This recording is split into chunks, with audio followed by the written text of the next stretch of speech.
অনেকেই দাবি করতেছি জাতীয় পার্টির চেয়ারম্যান বর্তমান জিএম কাদের, মুজিবুল হক চুন্নু, আরো জাতীয় পার্টির যে সকল স্বার্থন্বেষী স্বার্থবাদী যারা আওয়ামী লীগ সরকারকে সহযোগিতা করেছে, ফ্যাসিস্ট হতে সহযোগিতা করেছে, তাদের সাথে নির্বাচন করেছে, তাদের সাথে একই প্লেটে খাবার খেয়েছে, তাদেরকে কেন নিষিদ্ধ করা হচ্ছে না?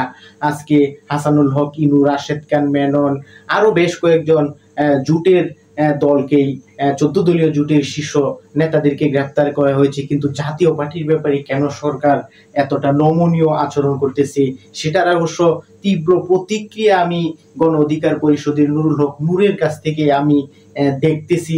মাঠে ময়দানে সরব তারা সংবাদ সম্মেলন, মিছিল, এই 14 দলীয় জোটের সকল শীর্ষস্থানীয় নেতৃবৃন্দদেরকে গ্রেফতার করা এবং তাদেরকে আইনের আওতায় আনা জিএম কাদের সহ এই দাবি করতেছে। আসলে জিএম কাদের এই অবস্থায় আসলে আমি বলবো সুবিধাজনক অবস্থানে আছে। বিগত সময়ে আওয়ামী লীগের সাথে দীর্ঘ সময় তাদের পথ চলা, ক্ষমতার ভাগাভাগি করার পরেও তারা কিন্তু এখনো নির্বিঘ্নে শান্তিতে বেশ কয়েকটি রাজনৈতিক কর্মকাণ্ড পরিচালনা করতেছে, নির্বিঘ্নে চলাফেরাও করতেছে, তাদের তেমন একটি ক্ষতি হয় নাই, হচ্ছে না।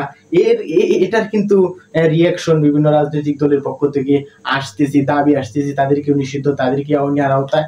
আসলে সেটা